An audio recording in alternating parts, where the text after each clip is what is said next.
The wind moves differently through Hollow Creek. It doesn't whisper, it scrapes.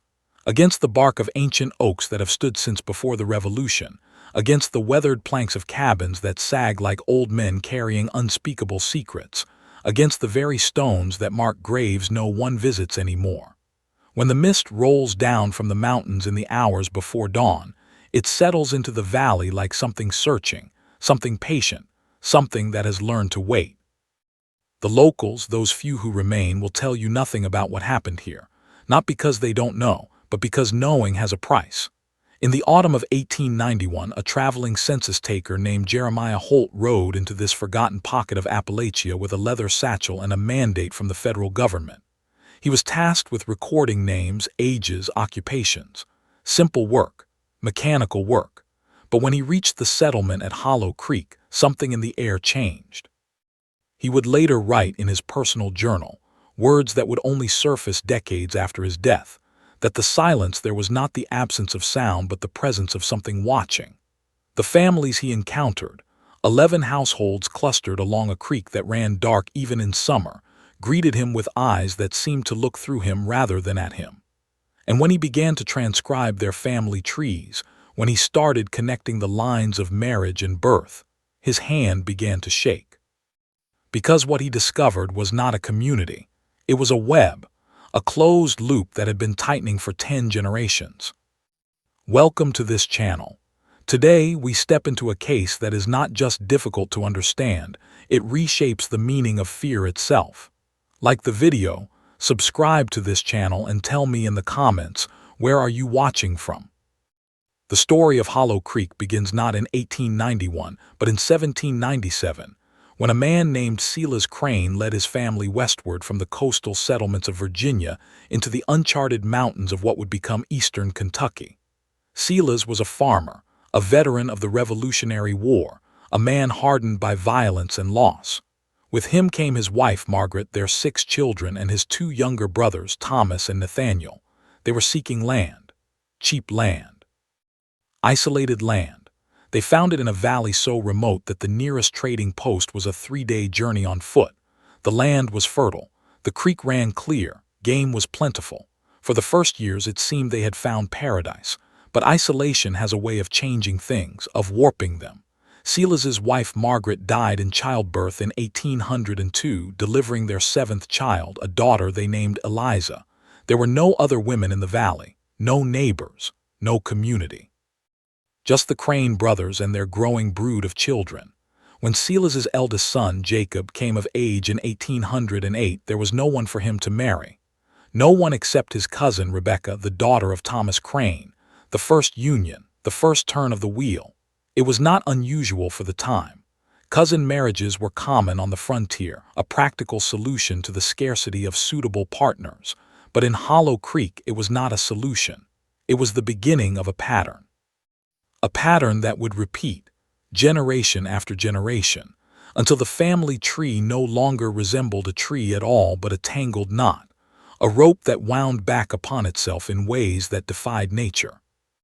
By 1820, the settlement at Hollow Creek consisted of 4 cabins, all occupied by descendants of Silas Crane. Jacob and Rebecca had produced 8 children. Nathaniel's son had married Jacob's daughter. Thomas's granddaughter had married back into Silas's line. The census records from that era, what few exist, show a community that was already beginning to fold in upon itself. But it was in the 1830s that the first whispers began. A traveling preacher named Elijah Moss passed through the valley in 1834, offering to perform marriages and baptisms for the families there. He stayed for 3 days. When he left, he wrote a letter to the Methodist Episcopal Church in Richmond, a letter that was discovered in the church archives in 1967 by a graduate student researching frontier religion. In it, Moss described the families of Hollow Creek as, quote, unsettling in aspect and manner, unquote. He noted that many of the children bore a striking resemblance to one another, not merely in the way of siblings, but in a more profound uniformity, as if they had been, quote, cast from the same troubled mold, unquote.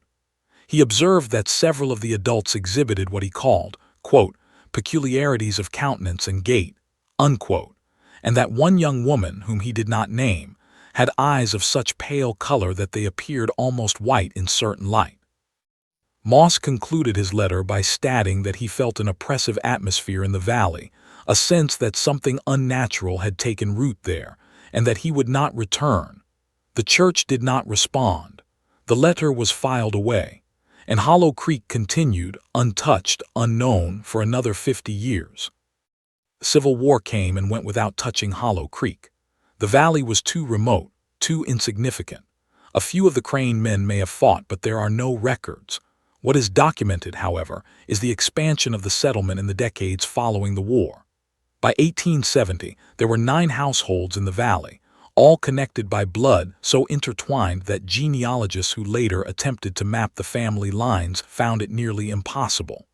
Brothers married sisters from the same cousin branch. Uncles married nieces. Second cousins married second cousins whose parents were also second cousins. The genetic consequences of such inbreeding are well understood now. Increased rates of congenital disorders, intellectual disabilities, physical deformities. But in the isolated hollows of Appalachia, where superstition ran deeper than science, these outcomes were often attributed to curses, to divine punishment, to something far darker than mere biology. The people of Hollow Creek began to develop a reputation among the few outsiders who encountered them. Traders who ventured into the valley spoke of families who communicated in gestures and grunts as much as words, of children who stared without blinking, of adults who moved with strange, jerking motions, as if their bodies were not entirely under their control. One account, published in an 1876 issue of the Lexington Observer, described a chance meeting between a journalist and a family from, quote, a hollow in the eastern mountains, unquote, who had come to town to trade furs. The journalist, a man named Horace Whitman, wrote that the family, 3 men and a woman, appeared, quote, as if touched by some hereditary affliction, their features uniformly slack, their eyes set too close, their hands trembling even in repose, unquote. He noted that the townspeople gave the family a wide berth, and that when he asked about them, he was met with silence and averted gazes. It is widely believed by historians that this family was from Hollow Creek, though Whitman did not record their name or exact location. But physical abnormalities were only part of the story. What made Hollow Creek truly disturbing, what would ultimately draw the attention of the federal government and the press, were the disappearances. The first documented case occurred in 1853. A young woman named Abigail Crane, aged 16, vanished from the settlement on a spring morning. According to a statement given decades later by her younger sister, Abigail had gone to fetch water from the creek and never returned. No search was conducted. No alarm was raised. When asked why, the sister, by then an old woman, simply said, quote, it was not the first time someone went to the creek and did not come back, unquote. Over the next 40 years, at least 9 individuals, all members of the Crane family, were reported as missing by various sources, though the term reported is generous. Most of these disappearances were only noted in passing in letters or diaries, never investigated, never explained. A child here, a young man there, an elderly woman who wandered into the woods and was never seen again. The pattern was always the same. Someone would leave the settlement, often to perform a mundane task, and simply not return. The family would continue as if nothing had happened. No funerals, no mourning, just silence. In 1878, a schoolteacher named Agnes Porter was hired by the county to establish a one-room schoolhouse in the region. She visited Hollow Creek as part of her survey and later wrote to the county superintendent that she would not return. Her letter, preserved in the Kentucky State Archives, describes an encounter with, quote, a gathering of children so alike in appearance and demeanor that I could scarcely tell one from another. They did not speak when spoken to. They did not play as children ought. They simply stood in a line and watched me with expressions I can only describe as vacant yet knowing. I felt as though I were being examined by something that understood more than it should, unquote. Agnes Porter resigned her position 3 months later and moved to Ohio. If you're still listening, Take a moment to like the video, subscribe to this channel, and tell me in the comments, where are you watching from? When Jeremiah Holt arrived in Hollow Creek in September of 1891, he had no knowledge of the valley's history. He was 28 years old, a clerk by trade, hired by the Census Bureau for the decennial count. He had been working his way through the mountain counties for weeks, recording data in small communities and isolated homesteads. Hollow Creek was meant to be just another stop. He arrived on a Tuesday afternoon, the air heavy with the scent of decaying leaves and wood smoke. The settlement, he noted in his official report, consisted of 11 structures, all in various states of disrepair. He counted 43 residents, though he suspected there were more who remained hidden. The families were reluctant to speak with him. When he asked for names and relationships, the responses were vague, evasive. It was only when he began to piece together the family connections on paper that he realized what he was looking at. Every single resident of Hollow Creek was a descendant of Selah's Crane, and nearly every marriage in the past 90 years had been between first, second, or third cousins. In some cases, the relationships were even closer. He found instances of uncle-niece unions, of double first cousins marrying each other, of family lines that looped back on themselves in ways that made his carefully drawn genealogical charts look less like trees and more like spirals. But it was not the data that disturbed Jeremiah Holt, it was the people themselves. In his personal journal, discovered among his effects after his death in 1922, Holt described his 3 days in Hollow Creek in detail that was never included in his official census report. He wrote of children who followed him at a distance, never speaking, never approaching, just watching. He described a young man, perhaps 20 years old, who sat on the porch of one of the cabins and rocked back and forth for hours without pause, his mouth moving in silent conversation with no one. He recounted an encounter with an elderly woman who invited him into her home and served him water in a clay cup. When he asked her name, she replied, Sarah Crane. When he asked her husband's name, she said, also Crane. When he pressed for details, she simply smiled, a smile he described as, quote, empty of warmth or recognition, as if she were mimicking the expression without understanding its meaning, unquote. But the most disturbing entry in Holt's journal came from his second night in the valley. He had been given shelter in one of the cabins, a drafty structure with a dirt floor and a single window covered by oilcloth. He wrote, quote, I woke in the darkest hours before dawn to the sound of voices outside. Low voices, murmuring, I lay still, listening. There were many of them, men, women, perhaps children. I could not make out words, but the tone was rhythmic, almost chant-like. It went on for perhaps 10 minutes, then silence. When morning came, I asked my host about it. He looked at me as if I had spoken a foreign language. He said nothing. I did not press, unquote. On the third day, Holt packed his satchel and left Hollow Creek. He completed his census data from memory once he reached the county seat. In his official report, he noted the high degree of consanguinity in the population and recommended that the area be visited by a physician or social worker. His recommendation was ignored. But Jeremiah Holt was not the only outsider to take an interest in Hollow Creek in the 1890s. In the spring of 1893, a physician named Dr. Cyrus Pendleton, who had been studying hereditary disorders in isolated populations, read Holt's census report and became intrigued. Dr. Pendleton was a graduate of the University of Pennsylvania Medical School and a proponent of the emerging field of eugenics, a pseudoscientific movement that sought to improve the genetic quality of human populations through selective breeding. He believed that studying communities like Hollow Creek could provide valuable data on the effects of inbreeding. With funding from a private foundation, he organized an expedition to the valley in June of 1893. He brought with him 2 assistants, a photographer and a journalist from the Cincinnati Enquirer. The group arrived in Hollow Creek on a warm summer morning and spent 5 days conducting examinations, taking photographs, and interviewing residents. Dr. Pendleton's findings were published in a medical journal later that year and caused a brief sensation in academic circles. He documented a range of physical and cognitive abnormalities in the population, including microcephaly, cleft palates, syndactyly, and what he termed, quote, profound intellectual deficits, unquote, in approximately 60% of the residents he examined. He noted that many individuals exhibited signs of genetic disorders consistent with prolonged inbreeding, including increased rates of albinism, deafness, and skeletal malformations. But Dr. Pendleton's report also included observations that went beyond the medical. He described a community that seemed to operate by rules he could not fathom. Families who ate in silence, who worked in the fields without speaking, who gathered in the evenings and sat in circles, staring at one another.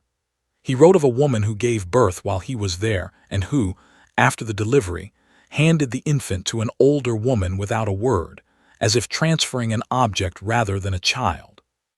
He described children who played games that involved no laughter, no joy, just repetitive motions carried out with mechanical precision. The journalist who accompanied Dr. Pendleton, a man named Thomas Finch, wrote a series of articles for the Cincinnati Enquirer that painted Hollow Creek as a place of horror. He referred to the residents as, quote, a tribe of degenerates, the product of moral and genetic decay, unquote, and suggested that the community should be, quote, dispersed for their own good and the good of society, unquote. The articles were reprinted in newspapers across the country and sparked a public outcry. Reformers called for intervention. Religious groups offered to, quote, rescue, unquote, the children. Politicians debated the role of government in such cases. But the people of Hollow Creek did not want rescue. When a delegation from the state arrived in the valley in August of 1893, offering to relocate families and provide education and medical care, they were met with silence and eventually open hostility.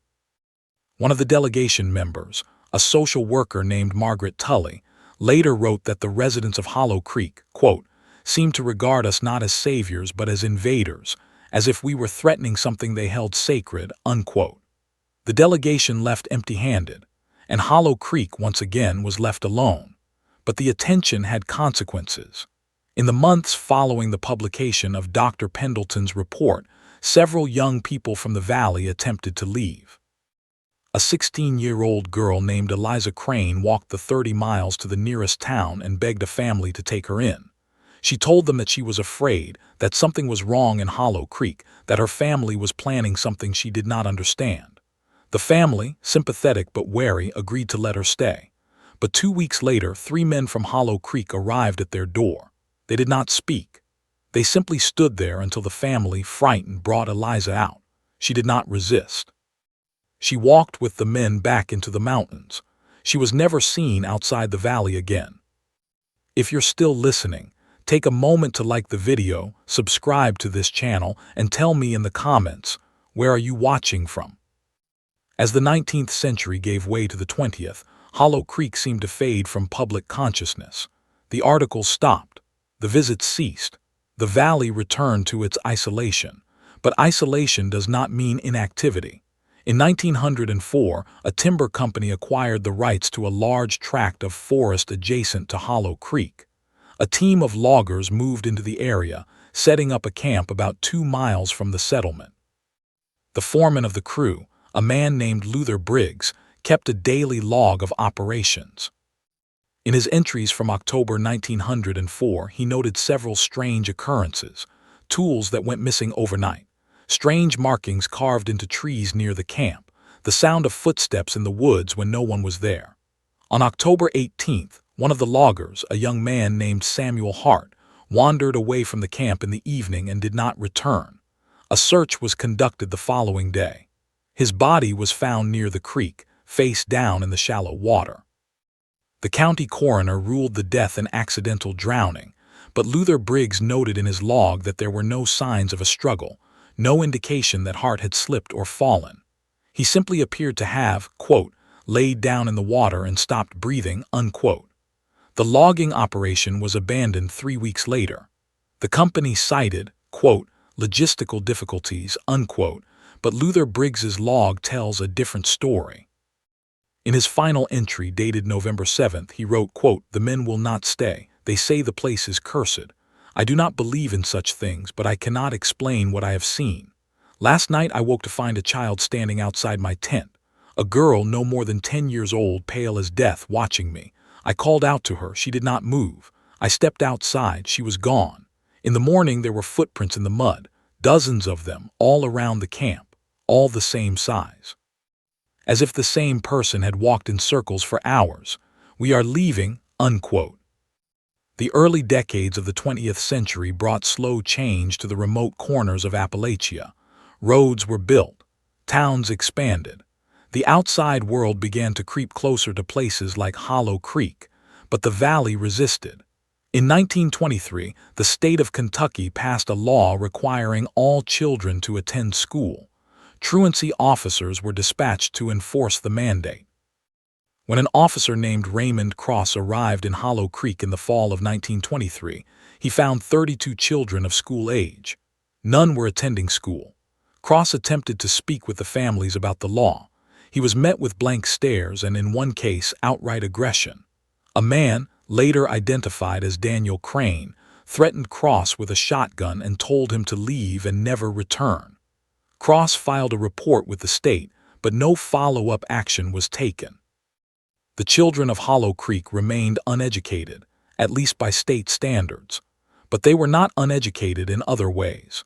Travelers who passed near the valley in the 1920s and 30s sometimes reported encounters with young people from Hollow Creek who displayed uncanny knowledge of the land, of weather patterns, of the movements of animals.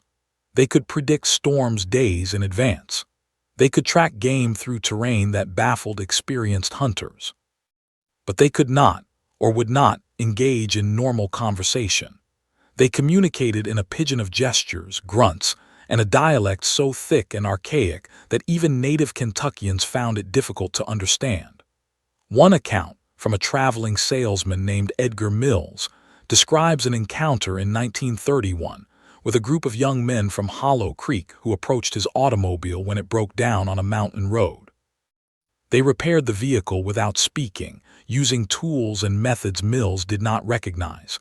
When he tried to pay them, they refused. When he asked their names, they simply walked away, disappearing into the forest. Mills later wrote, quote, "I have never felt so unsettled by an act of kindness. There was something in their eyes, something that was not quite human," unquote. The 1940s brought World War II and with it the draft. Several young men from Hollow Creek were called to serve.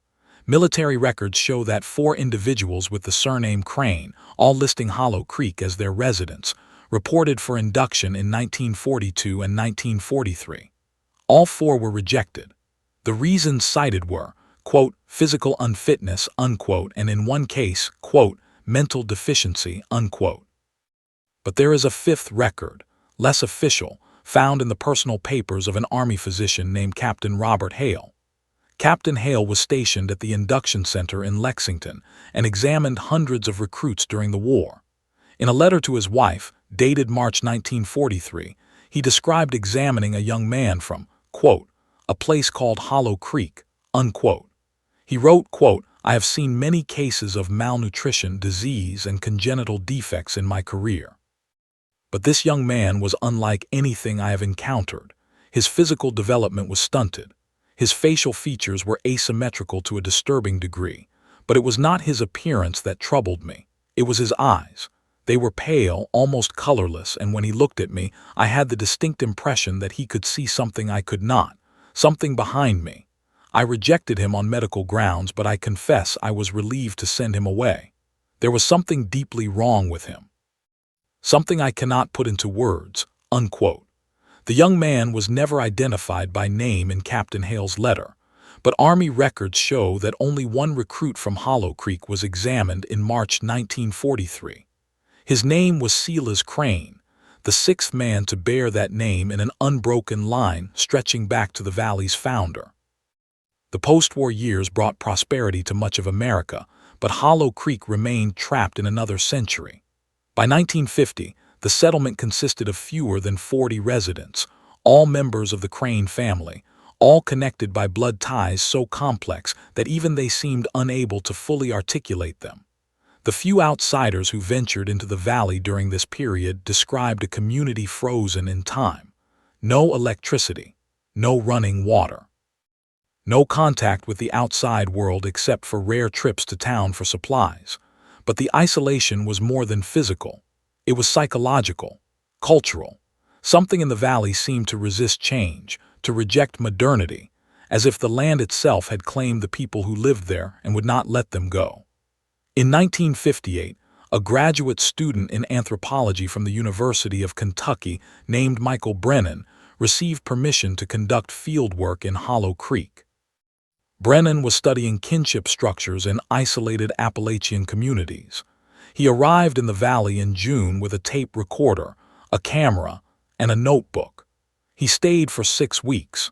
His master's thesis, completed in 1959, is one of the few academic documents to provide a detailed account of life in Hollow Creek in the mid-20th century. Brennan described a community governed by unspoken rules, by hierarchies that seemed to have no basis in age or gender, but rather in something he could not define. He noted that certain individuals, always members of the eldest branch of the family, held authority that others deferred to without question. He observed rituals that he could not explain, gatherings in the evening where the entire community would sit in silence for hours, sometimes until dawn.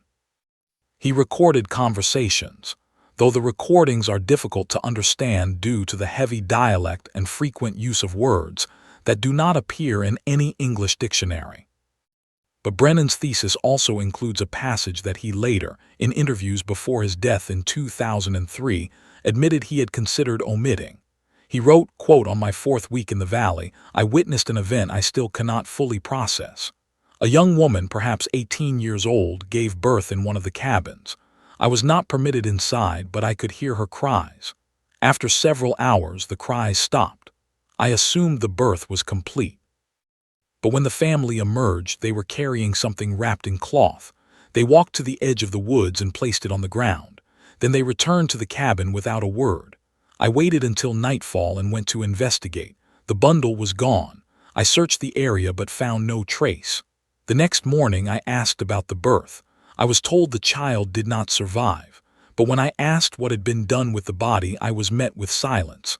I did not press further. I have tried to rationalize what I saw.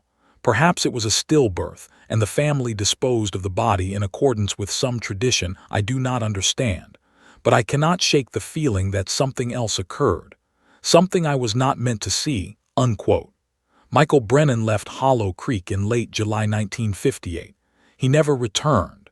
In his later years, he refused to discuss his time in the valley beyond what was in his thesis. When pressed by colleagues, he would simply say, quote, "Some places are not meant to be studied. Some things are not meant to be known." Unquote.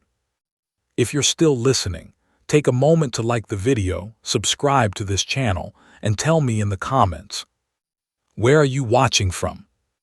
The 1960s and 70s brought the Appalachian Regional Commission, federal programs aimed at alleviating poverty in the mountains. Social workers fanned out across the region, offering assistance, education, health care. Several attempts were made to reach Hollow Creek. All failed. In 1964, a public health nurse named Linda Morrison drove into the valley with the intent of offering vaccinations and prenatal care. She was turned away at the edge of the settlement by a group of men who blocked the road with their bodies. They did not threaten her. They did not speak. They simply stood there until she turned her vehicle around and left. Morrison filed a report describing the encounter as, quote, "deeply unsettling," unquote, and recommended that, quote, "the community be approached with caution or perhaps not approached at all," unquote. In 1971, a documentary filmmaker named Peter Strauss received a grant to create a film about isolated communities in Appalachia. He learned of Hollow Creek through old census records and decided to include it in his project. He arrived in the valley in October with a small crew and expensive equipment. They were allowed to film for 1 day.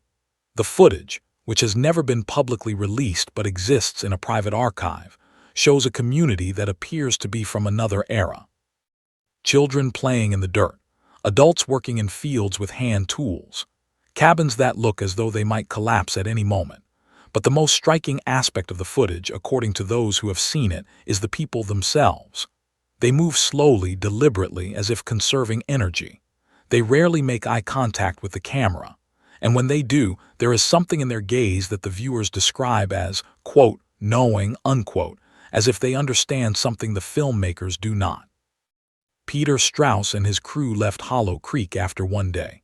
In an interview conducted in 1998, Strauss described the experience as, quote, the most disturbing day of my professional life, unquote. He said, quote, we were not threatened, we were not harmed, but we felt watched, not just by the people we were filming but by something else. The valley itself seemed aware of us. I know how that sounds. I am not a superstitious man.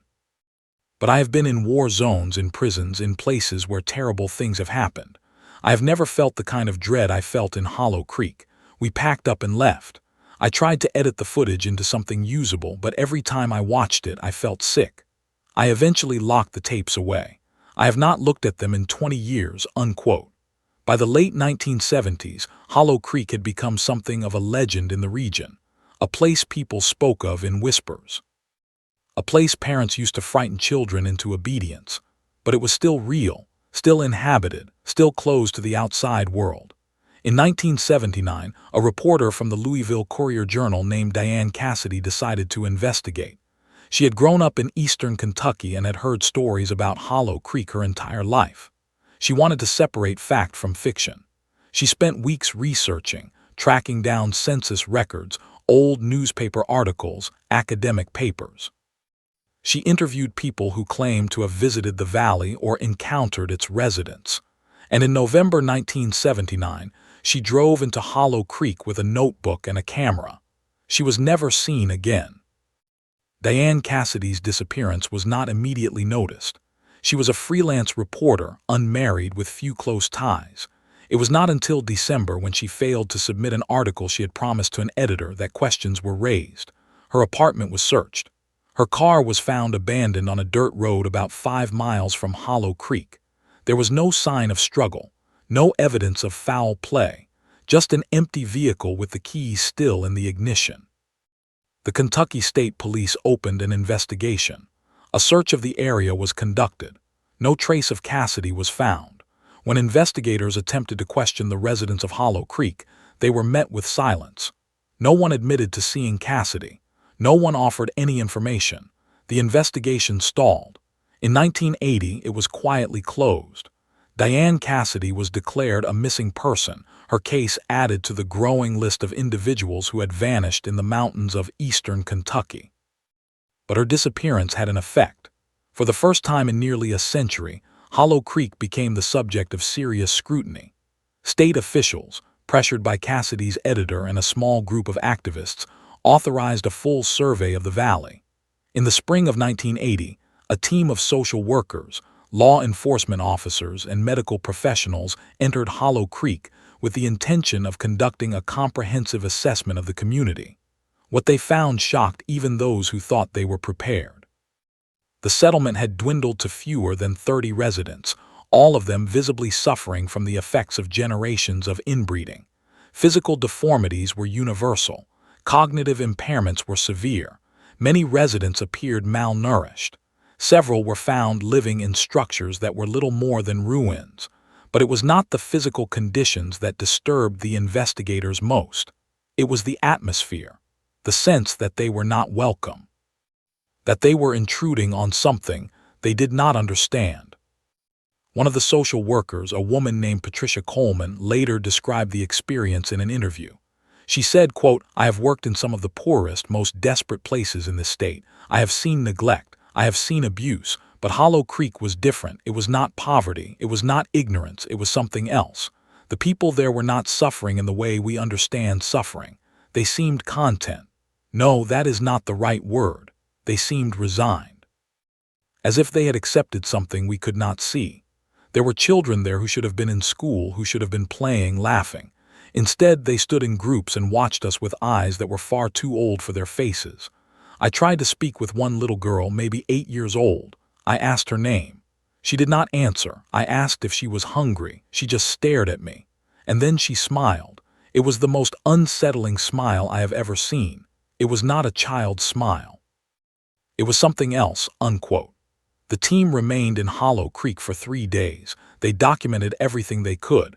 They took photographs. They collected medical data. They interviewed residents, though the interviews yielded little useful information. Most of the residents were unable or unwilling to communicate in standard English. Those who could speak did so in fragments, in sentences that trailed off into silence. When asked about Diane Cassidy, no one acknowledged knowing anything about her. When asked about the disappearances over the years, the residents simply stared. The investigators left Hollow Creek with a report that ran to over 200 pages. The report concluded that the community was in violation of numerous health and safety regulations and recommended that the state take immediate action to relocate the residents and provide them with appropriate care. But the report also included a note added by Patricia Coleman that read, quote, "I do not believe these people want to be helped. I do not believe they see themselves as victims. There is something in this valley that we do not understand, and I am not certain we should try," unquote. The state of Kentucky took no action. The political will was not there. The logistics were too complicated. The residents of Hollow Creek had committed no crime. They were not asking for help. And so, once again, the valley was left alone. But this time, something was different. The investigation of 1980 had brought media attention. Newspapers ran articles. Television stations aired segments. The story of Hollow Creek, the clan of cousins, the generations of inbreeding, the mysterious disappearances captured the public imagination. It became a modern myth, a cautionary tale, a piece of American Gothic folklore. And like all folklore, it grew in the telling. By the mid-1980s, rumors about Hollow Creek had taken on a life of their own. Some claimed the residents practiced strange rituals, that they worshipped old gods, that they had made a pact with something dark. Others whispered about cannibalism, about bodies buried in the woods, about children raised in cages. Most of these rumors had no basis in fact, but some perhaps did. In 1986, a hunter named Carl Jennings was tracking deer in the mountains near Hollow Creek. He became disoriented and, as night fell, found himself closer to the valley than he intended. He later told the sheriff that he saw lights in the woods, not firelight, not lanterns, something else. A pale, cold glow that seemed to come from the ground itself. He heard voices, chanting. He could not make out words, but the rhythm was hypnotic, unsettling. He fled. When he reached his truck and drove back to town, he was shaking. He never hunted in that area again. Carl Jennings's account was dismissed by most as the product of fear and exhaustion, but it was not the only such account. Over the years, others reported similar experiences. Lights in the woods near Hollow Creek, strange sounds, a feeling of being watched, of being followed. The valley had become a place of dread, a dark stain on the map, a place where the rules of the normal world did not apply. If you're still listening, take a moment to like the video, subscribe to this channel, and tell me in the comments, where are you watching from? In the early 1990s, advances in genealogical research and the rise of personal computers made it possible to analyze family trees in ways that had never been possible before. A geneticist named Dr. Lauren Mitchell, working at a university in Ohio, became interested in the case of Hollow Creek. Using census records, historical documents, and data from the 1980 investigation, she attempted to construct a complete genealogy of the Crane family. What she discovered was staggering. The level of consanguinity in Hollow Creek was among the highest ever documented in a human population. Dr. Mitchell calculated that, by the 10th generation, the average coefficient of inbreeding in the community was 0.375, a figure that, in most populations, would be considered biologically unsustainable. For context, a coefficient of 0.0625, the result of a first-cousin marriage, is associated with significantly increased risks of genetic disorders. At 0.375, the risks are exponentially higher. But what made Dr. Mitchell's findings even more disturbing was the pattern she observed. The marriages in Hollow Creek were not random. They followed a specific structure, as if guided by some hidden logic. Certain family lines were consistently paired together. Certain individuals, despite having multiple options, always married within a very narrow subset of the family. It was as if the community was conducting its own experiment, deliberately concentrating specific genetic traits, generation after generation. Dr. Mitchell published her findings in a genetics journal in 1994. The paper, titled Extreme Consanguinity in an Isolated Appalachian Population, a case study, attracted significant attention in academic circles, but it also attracted criticism. Some argued that her analysis was incomplete, that she was drawing conclusions based on insufficient data. Others accused her of sensationalism, of exploiting a vulnerable population for academic gain. Dr. Mitchell defended her work but admitted that there were gaps in her research. She had never been to Hollow Creek. She had never met any of the residents. All of her data came from secondary sources. She could document what had happened, but she could not explain why. In 1998, Dr. Mitchell received an anonymous letter. It was postmarked from a town in eastern Kentucky, about 50 miles from Hollow Creek. The letter was handwritten, the script shaky, as if penned by someone very old or very ill. It read, quote, "Dr. Mitchell, I read your paper. You are correct in what you have found, but you do not understand what you have found. The families in Hollow Creek did not marry as they did by accident or ignorance. It was deliberate. It was necessary. My grandmother, who was born in the valley in 1895, told me before she died that the marriages were arranged according to the dreams. She said that certain people in the family, the eldest daughters of the eldest line, had dreams that told them who should marry whom. The dreams showed them the future. They showed them what would happen if the bloodlines were mixed in the right way. My grandmother said the dreams were not from God. They were from something older. Something that lived in the valley long before the Cranes arrived. Something that wanted to be born. I do not expect you to believe this. I would not believe it myself if I had not seen what I have seen. I left Hollow Creek when I was 17. I am the only one who ever did and lived. I am 83 years old now. I will be dead soon. I wanted someone to know the truth. The people in Hollow Creek are not victims. They are vessels, and what they are carrying is almost ready," unquote.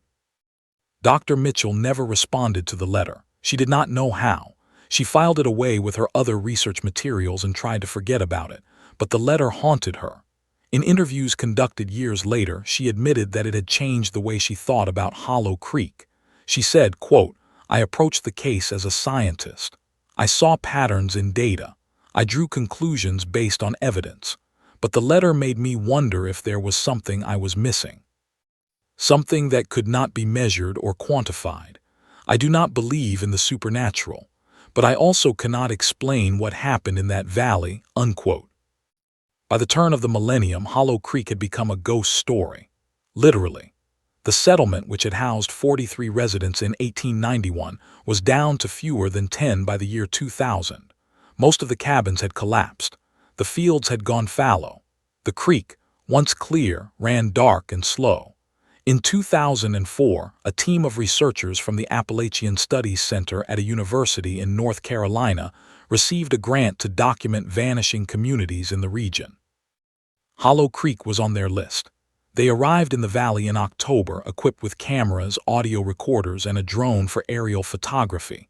They found 6 residents, all elderly, all members of the Crane family, all living in a single structure, a cabin that appeared to be on the verge of collapse. The researchers spent 2 days in the valley. They conducted interviews, though the residents were largely uncommunicative.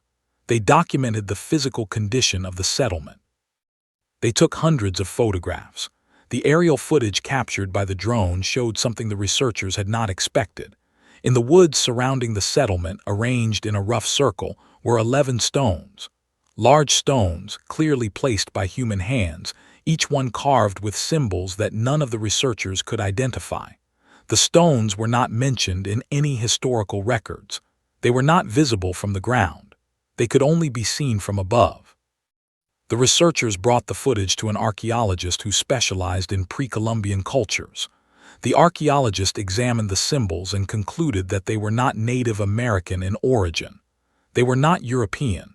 They were not from any known cultural tradition. They appeared to be unique. When asked what they might represent, the archaeologist simply said, quote, "I have no idea," unquote. The researchers left Hollow Creek with more questions than answers. They published a report documenting the physical state of the settlement, but they did not include the footage of the stones or the symbols. When asked why, the lead researcher, a woman named Dr. Emily Harmon, said, quote, "We did not want to sensationalize the findings. There are already enough myths about Hollow Creek. We wanted to present the facts, but the truth is, we did not know what to make of the stones. And we were not sure we wanted to know," unquote. In 2006, the last known resident of Hollow Creek, a woman believed to be in her late 80s, was found dead in the cabin by a county health worker conducting a routine check. The woman, whose name was recorded as Mary Crane, had died of natural causes, likely several weeks before her body was discovered. There were no other residents in the valley. Hollow Creek, after more than 200 years, was finally empty, or so it seemed. In the years following Mary Crane's death, the valley remained abandoned. The cabin where she had lived collapsed in a storm in 2009. The land, which had never been formally owned by anyone, reverted to the state. There were no heirs. No one came to claim it. It was as if the Crane family had simply ceased to exist. But the stories did not stop. Hikers who ventured near the valley reported strange occurrences: equipment malfunctioning, compasses spinning, the feeling of being watched. In 2012, a group of paranormal investigators entered Hollow Creek with cameras and recording equipment, intending to document evidence of supernatural activity. They posted their footage online. The footage shows the ruins of the settlement, overgrown with vegetation. The collapsed cabins, the dark creek, but it also shows something else: shadows that move without a source, voices on the audio recordings that sound like whispers, and in one clip filmed at dusk, a figure standing at the edge of the woods, pale, motionless, watching. The investigators claim they did not see the figure while filming. It was only visible when they reviewed the footage later. Skeptics dismissed it as a hoax. Others were not so sure. If you're still listening, take a moment to like the video, subscribe to this channel, and tell me in the comments, where are you watching from? In 2018, a journalist named Alex Brennan, the grandson of Michael Brennan, the anthropology student who had visited Hollow Creek in 1958, decided to revisit his grandfather's research. Alex had grown up hearing stories about Hollow Creek, about his grandfather's time there, about the things he had seen and refused to discuss. When Michael Brennan died in 2003, he left behind boxes of notes, recordings, and photographs from his fieldwork. Alex spent years going through the materials. What he found disturbed him. Among his grandfather's papers was a journal, separate from the official field notes, that detailed experiences Michael had never included in his thesis. The journal described dreams Michael had while sleeping in Hollow Creek, dreams of figures moving through the woods, dreams of voices speaking in a language he did not understand, dreams of a presence, vast and patient, waiting beneath the ground. In one entry, Michael wrote, quote, "I woke last night to find myself standing outside the cabin where I was staying. I have no memory of leaving my bed. I was barefoot. The ground was cold. I was facing the woods. And in the darkness I saw them, all of them, the entire community, standing in a circle, silent, staring at me. I tried to move. I could not. I tried to speak. I could not. And then, as one, they turned and walked into the woods. I watched until they disappeared.